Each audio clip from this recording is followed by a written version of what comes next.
Capítulo 50. Mr. Bennet muitas vezes se arrependera de nunca ter posto de lado uma soma anual para a garantia do futuro das filhas e da mulher, em vez de gastar toda a sua renda. Agora se arrependia mais do que nunca. Se tivesse cumprido o dever nesse ponto, Lydia não estaria agora devendo tanto ao tio, uma soma tão grande em dinheiro, honra e bom nome. E a satisfação de obrigar um dos piores rapazes da Grã-Bretanha a se casar com ela lhe teria cabido, como de direito. Ele estava seriamente preocupado com que uma coisa de tão poucas vantagens para qualquer pessoa tivesse sido conseguida unicamente às expensas do seu cunhado e resolvera, caso fosse possível, averiguar a importância exata do auxílio dele e lhe pagar o mais depressa possível. Quando Mr. Bennet se casou, julgara que era perfeitamente inútil fazer economia, pois naturalmente haveria de ter um filho. Este filho entraria no direito de herdar a propriedade e desse modo a viúva e as crianças menores ficariam garantidas. 5 filhas sucessivamente vieram ao mundo, mas o filho ainda estava para vir. Muitos anos depois do nascimento de Lydia, Mr. Bennet acreditara que o filho viesse a nascer. Mas afinal tivera que renunciar a essa esperança. Mr. Bennet não tinha jeito para economia e os gostos morigerados do marido foram a única coisa que os impediu de gastarem além da renda que possuíam. Pelo contrato de casamento, 5.000 libras deviam ser deixadas para Mr. Bennet e seus filhos. Mas a partilha devia ser feita de acordo com a vontade dos pais. Em relação a Lydia, este era um ponto que agora devia ser decidido. E Mr. Bennet não podia hesitar em aceitar os termos da proposta que lhe tinha sido feita. Em termos precisos, porém cordiais, exprimiu a sua gratidão pela bondade do cunhado. Em seguida declarou a sua plena aprovação a tudo que tinha sido feito, e a sua aceitação aos compromissos que Mr. Gardiner tomara em seu nome. Nunca tinha suposto que fosse possível convencer Vic a se casar com a sua filha em termos tão convenientes. As 100 libras que deveria pagar anualmente não representavam um déficit real de mais de 10 libras, pois as despesas com o sustento de Lydia, o dinheiro que lhe dava para as suas despesas e os presentes que lhe chegavam continuamente às mãos por intermédio de Mr. Bennet não somavam ao todo muito menos do que aquelas 100 libras. Outra surpresa agradável fora a facilidade com que tudo se arranjara sem lhe dar quase trabalho. Seu desejo agora era preocupar-se com aquilo o menos possível. O afã com que se lançara à procura da filha tinha sido apenas um efeito da cólera. Cessada esta, Mr. Bennet recaiu na habitual indolência. A carta foi logo despachada, pois, embora lento na elaboração dos seus projetos, ele era rápido na sua execução. Pedi a Mr. Gardiner que detalhasse as despesas que tinha feito, porém não enviou nenhum recado para Lydia, porque ainda estava ressentido com ela. As boas notícias espalharam-se rapidamente pela casa e pelas redondezas. A vizinhança as acolheu filosoficamente. De certo teria sido mais interessante se Miss Lydia tivesse regressado. Ou então se ela se encontrasse em reclusão em alguma fazenda distante. Mas o casamento era um tópico suficiente para a conversação. As velhas invejosas de Meryton continuaram a enviar os seus votos de felicidade com o mesmo secreto contentamento com que anteriormente exprimiam as suas condolências, pois, com um marido assim, a desgraça de Lydia era considerada certa. Mr. Bennet passará 15 dias sem sair do quarto. Naquela grande data, tornou a assumir o seu lugar à cabeceira da mesa. Sua satisfação era extrema. Nenhum sentimento de vergonha atenuava o seu triunfo. Desde que Jane completará 15 anos, o seu maior desejo fora ver uma das filhas casada. E agora este desejo estava a ponto de se realizar. Todos os seus pensamentos giravam em torno dos acessórios de um casamento elegante, tais como musselinas finas, novas carruagens e criados. Procurava lembrar-se de uma casa das redondezas que servisse para a filha e, sem saber qual seria a renda do casal, recusava muitas das que lhe sugeriam porque seriam demasiado modestas e acanhadas. Hyde Park talvez sirva, se os Golding consentirem em sair. Aquela casa espaçosa em Stoke também não é má. Mas a sala de estar é muito pequena. A Short é muito distante. Não quero que ela mora a mais de 10 milhas de distância daqui, no máximo. Quanto a Purvis Lodge, as mansardas são horríveis. Mr. Bennet deixou que ela falasse sem interrupção, enquanto havia criados na sala. Mas, depois que eles saíram, disse: Mr. Bennet, antes que tome uma destas casas ou todas elas para sua filha, é bom chegar já a um acordo quanto a este ponto. Numa determinada casa desta redondeza eles nunca serão admitidos. Não encorajarei a imprudência daqueles dois, recebendo-os em Longbourn. A esta declaração se seguiu uma longa disputa. Mas Mr. Bennet se mostrou firme. E o assunto logo os conduziu a outro. Mrs. Bennet descobriu com espanto e horror que o marido não adiantaria uma só libra para as despesas do enxoval. Ele declarou que ela não receberia o menor sinal da sua estima por ocasião do casamento. Mrs. Bennet não podia compreender aquela atitude. Parecia-lhe impossível que ele levasse o ressentimento ao ponto de recusar à filha um dos privilégios sem o qual o casamento não pareceria válido. Mrs. Bennet era muito mais sensível à vergonha de ter casado a filha sem roupas novas do que à desonra causada pela sua fuga e pelo fato de ela ter vivido 15 dias com Wickham sem ser casada. Elizabeth se arrependeu mais do que nunca por se ter deixado levar pela aflição do momento e revelado a Mr. Darcy os seus temores quanto ao futuro da irmã, pois, como o casamento se realizaria em breve, talvez pudessem esconder o fato vergonhoso a todos aqueles que não estavam diretamente relacionados com a família. Ela não tinha receio de que o caso se espalhasse por intermédio de Mr. Darcy. Havia poucas pessoas atualmente em cuja discrição tivesse mais confiança. Por outro lado, não havia ninguém cujo conhecimento da leviandade da sua irmã a mortificasse tanto. No entanto, não se sentia mortificada porque temesse qualquer desvantagem para si própria, pois de qualquer modo parecia haver um abismo intransponível entre eles. Mesmo que o casamento de Lydia tivesse sido concluído da forma mais respeitável, não era crível que Mr. Darcy quisesse se relacionar com uma família contra a qual tinha tantas objeções. Agora, a estas objeções se acrescentava outra. Uma aliança que ele, com muita razão, considerava desprezível. Não era, pois, de estranhar que hesitasse. O desejo de obter a consideração de Elizabeth, desejo que ele lhe havia manifestado no Derbyshire, não poderia sobreviver a tal golpe. Elizabeth se sentiu humilhada e ferida. Tinha remorsos sem saber bem de que. Desejava a estima dele quando não tinha mais esperança de que essa estima a beneficiasse. Queria saber notícias suas e não tinha a menor esperança de que ele lhe escrevesse. E agora, que não havia mais probabilidade de encontrá-lo, estava convencida de que poderia ter sido feliz com ele. Que triunfo para Mr. Darcy se pudesse saber que as propostas que ela tinha rejeitado tão orgulhosamente há 4 meses atrás seriam recebidas agora com alegria e gratidão. Ele era generoso, disto Elizabeth não tinha a menor dúvida. Havia poucos homens mais generosos. Para não triunfar agora, entretanto, era preciso que não fosse humano. Elizabeth começou a compreender então que Mr. Darcy era o homem que mais lhe convinha, tanto pelo temperamento como pelas qualidades. O gênio, embora diverso do seu, correspondia a todos os seus desejos. Essa união teria sido vantajosa para ambos. A espontaneidade e a naturalidade de Elizabeth contribuiriam para suavizar o espírito dele, e melhorar-lhe também as maneiras. Ela, por sua vez, receberia um benefício ainda maior com a segurança do seu julgamento e a sua experiência do mundo. Porém, esse modelo dos casamentos felizes não mais se realizaria. Mas em breve uma união de caráter diferente que excluía a possibilidade do outro seria formada na sua família. Não sabia como Lydia e Wickham conseguiriam viver em relativo conforto. Aliás, um casal que tinha se unido por paixões mais fortes do que a sua virtude tinha diminutas possibilidades de felicidade duradoura. Em breve Mr. Gardiner tornou a escrever para o cunhado. Aos pedidos de Mr. Bennet, respondeu apenas que estava sempre disposto a fazer o máximo esforço para o bem de qualquer pessoa da família, e concluiu pedindo que nunca mais se mencionasse o assunto. A finalidade principal da carta era anunciar que Mr. Wickham tinha resolvido sair da milícia. Eu desejava muito que ele o fizesse assim que o casamento fosse marcado, acrescentava Mr. Gardiner. E acho que você pensará, como eu, que esse passo é muito vantajoso, tanto para ele como para minha sobrinha. Mr. Wickham tenciona entrar no exército regular, e alguns dos seus antigos amigos estão dispostos a apoiá-lo. Prometeram-lhe um posto de tenente no regimento do general, aquartelado agora no norte. A vantagem em que ele fique longe daqui.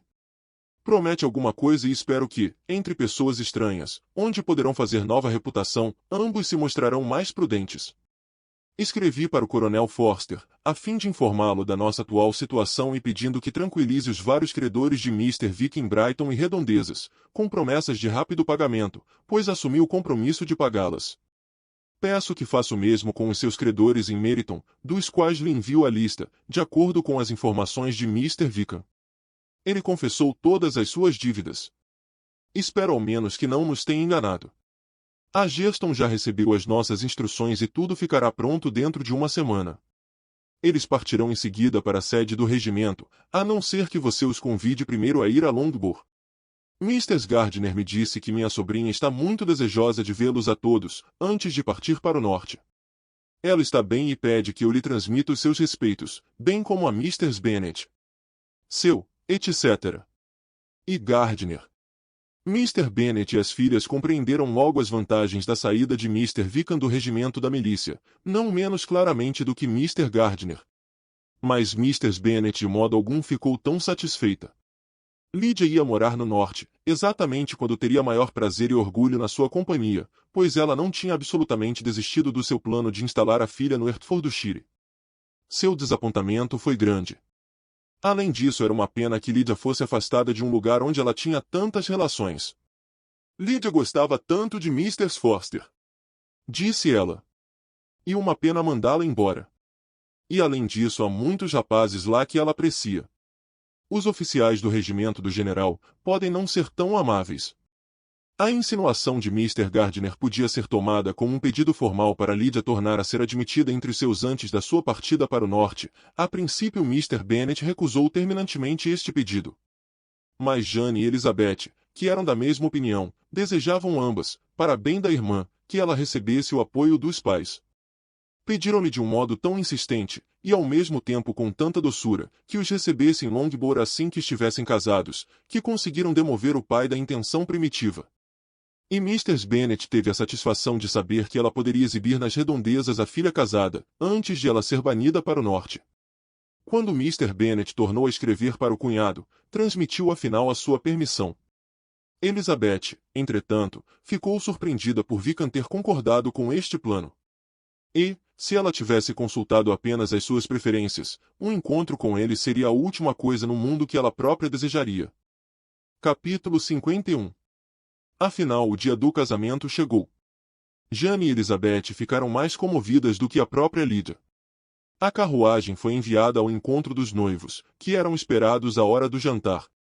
Jane e Elizabeth viam com crescente apreensão se aproximar a hora da chegada. Jane especialmente, que atribuía a Lydia os sentimentos que sentiria se estivesse no lugar dela, se entristecia com a ideia do que a irmã iria sofrer. Chegaram. A família estava reunida na sala de almoço para recebê-los. Mrs. Bennet se desmanchou em sorrisos assim que a carruagem parou à porta. Mr. Bennet tinha um olhar grave e impenetrável. E suas filhas estavam alarmadas, ansiosas e inquietas. Ouviram a voz de Lydia no vestíbulo. A porta foi aberta com força e ela entrou correndo na sala. A mãe adiantou-se, abraçou-a, com grandes demonstrações de alegria.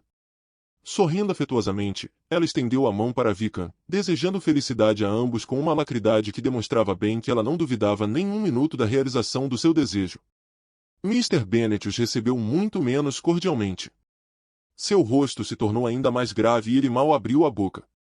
A atitude despreocupada do jovem casal era realmente uma provocação. Elizabeth ficou irritada e mesmo Jane ficou consternada. Lydia continuava a mesma. Imprudente, indomável, louca, ruidosa, temerária. Cumprimentou cada uma das irmãs exigindo os parabéns, e depois que todos se sentaram começou a olhar em torno de si com curiosidade, notando as pequenas alterações que tinha havido na sala, depois observou com uma risada que há muito tempo não via aquele lugar. Wickham ficou mais perturbado do que ela. Mas as suas maneiras eram sempre agradáveis, e se o seu caráter fosse perfeito e o casamento tivesse se realizado segundo as regras, seus sorrisos e palavras teriam conquistado toda a família. Elizabeth nunca o supusera capaz de tal cinismo. Mas ela sentou, resolvendo consigo mesma que para o futuro nunca mais traçaria limites à imprudência de um homem sem escrúpulos. Coroa e Jane também, mas os rostos que lhes causavam essa perturbação não se alteraram. A conversação era incessante. A noiva e a mãe competiam em exuberância. E Wickham, que estava sentado perto de Elizabeth, começou a perguntar pelos conhecidos nas redondezas, com uma tranquilidade bem-humorada que ela sentiu jamais poder imitar nas respostas. Tanto Wickham como a esposa só pareciam ter lembranças agradáveis na vida. Nenhum fato do passado era lembrado com amargura. Ela própria mencionava assuntos a que as irmãs por coisa alguma no mundo aludiriam. Imagine, já faz 3 meses que fui embora, exclamou Lídia. Não me parecem mais do que 15 dias. E no entanto aconteceram tantas coisas. Quando fui embora, nem sequer imaginava que um dia voltaria casada. Mas pensei que seria engraçado se o fizesse. Mr. Bennet levantou os olhos. Jane ficou aflita e Elizabeth olhou significativamente para Lídia. Esta, porém, continuou, como se nada tivesse visto. Oh, mamãe, o pessoal daqui das redondezas sabe que eu me casei hoje? Tive receio de que não soubessem. No caminho encontramos William Golding na sua charrete. E, para que ficasse sabendo, abaixei a vidraça, tirei a minha luva e apoiei a mão no rebordo da janela para que ele visse a minha aliança. Depois, então, eu o cumprimentei e me desmanchei em sorrisos. Elizabeth achou que aquilo passava dos limites. Levantou-se, saiu, e só voltou quando os ouviu passar através do hall para ir à sala de jantar. Ao entrar, viu Lídia, com sinais de ansiedade no rosto, aproximar-se do lugar à direita da mãe, dizendo para a irmã mais velha: Ah, Jane, eu fico agora no seu lugar, você fica mais para baixo, pois agora sou uma mulher casada. Não era crível que a solenidade do jantar desse a Lídia o constrangimento que até aquele instante não demonstrara. Ao contrário, o seu desembaraço e a sua alegria aumentaram. Estava louca de vontade de ver Mr. Phillips, os Lucas e todos os outros vizinhos, e ouvi-los chamá-la de Mrs. Wickham. Enquanto essas pessoas não apareciam, logo depois, ela foi mostrar a aliança para Mr. Hill e as duas criadas. Bem, mamãe, disse ela quando voltou à sala, que é que você acha do meu marido? Não é mesmo um homem encantador? Estou certa de que todas as minhas irmãs me invejam. Desejo só é que elas tenham metade da minha sorte. Precisam todas ir a Brighton. Lá é que é bom lugar para se arranjar marido. Que pena, mamãe, não termos ido todas. É verdade, se me tivessem escutado, teríamos ido. Mas, minha querida Lídia, não gosto nada dessa ideia de você ir para tão longe. Será mesmo necessário? Oh, sim, não vejo nenhum mal nisto. Tenho muita vontade de ir. A senhora, papai e minhas irmãs precisam ir nos visitar. Estaremos em Newcastle todo o inverno.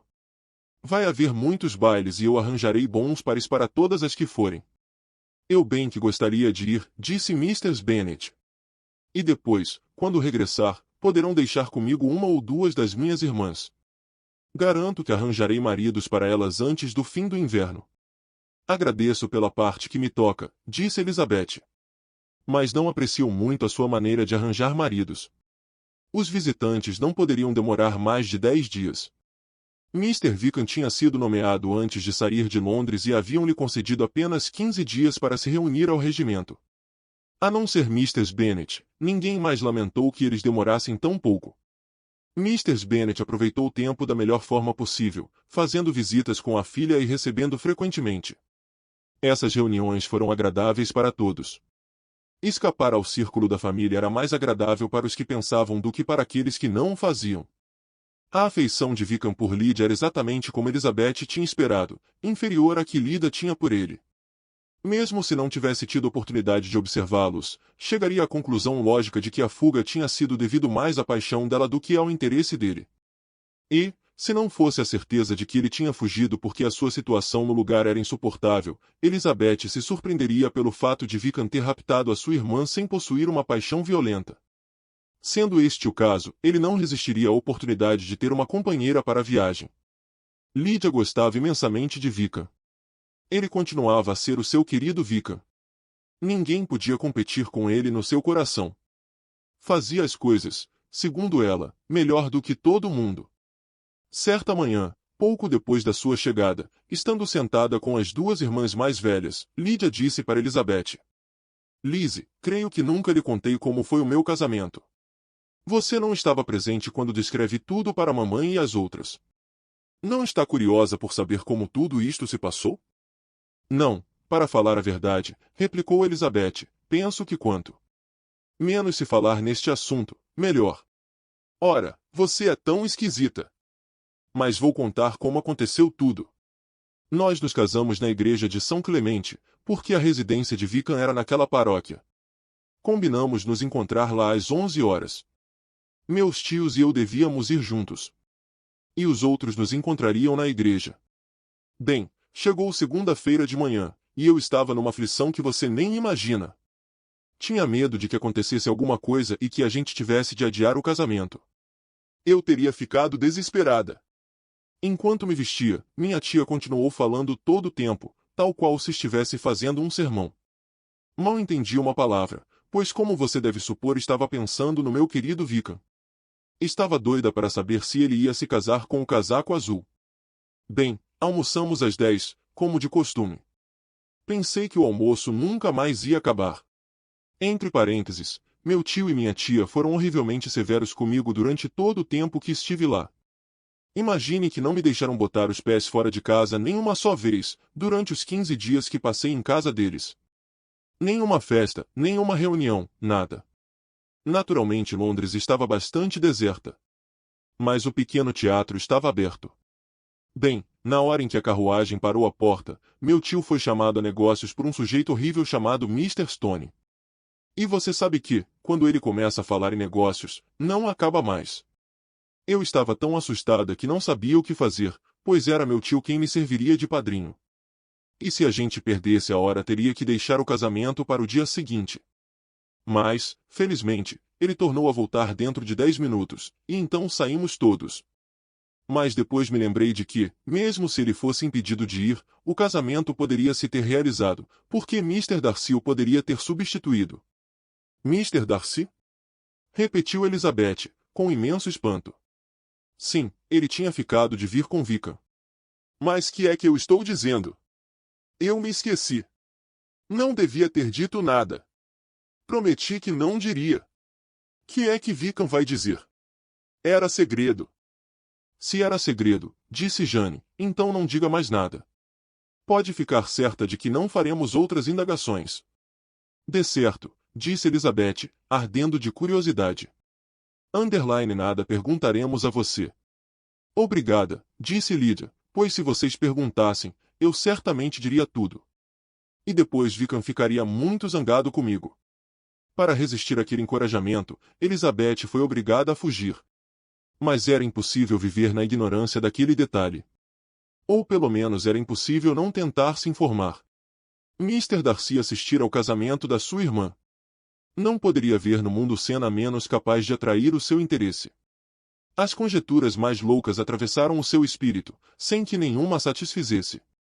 As explicações que mais lhe agradavam, justamente as que colocavam a conduta dele sob uma luz mais nobre, pareciam as menos prováveis. Ela não poderia suportar essa incerteza. E tomando uma folha de papel escreveu apressadamente uma curta missiva para a tia, pedindo-lhe explicação do fato a que Lydia aludira, caso não fosse segredo. A senhora bem pode compreender, dizia Elizabeth, que estou curiosa para saber como uma pessoa que não tem relações com qualquer uma de nós, e é comparativamente um estranho para nossa família, pudesse estar presente ao casamento. Peço que escreva. Imediatamente me explique tudo, a não ser que haja motivos muito fortes para guardar o segredo que Lydia parece achar necessário. Neste caso, terei de me resignar à minha ignorância. Não, jamais me resignarei a isto, disse Elizabeth para si mesma. Em seguida terminou a carta. Minha querida tia, se a senhora não me disser isto por bem, serei obrigada a lançar mão de estratagemas para descobri-lo. A delicadeza de Jane não lhe permitia que falasse em particular com Elizabeth sobre o que Lydia tinha dito. Aliás, isto era agradável para Elizabeth. Ela preferia não ter uma confidente até saber se a sua curiosidade seria satisfeita.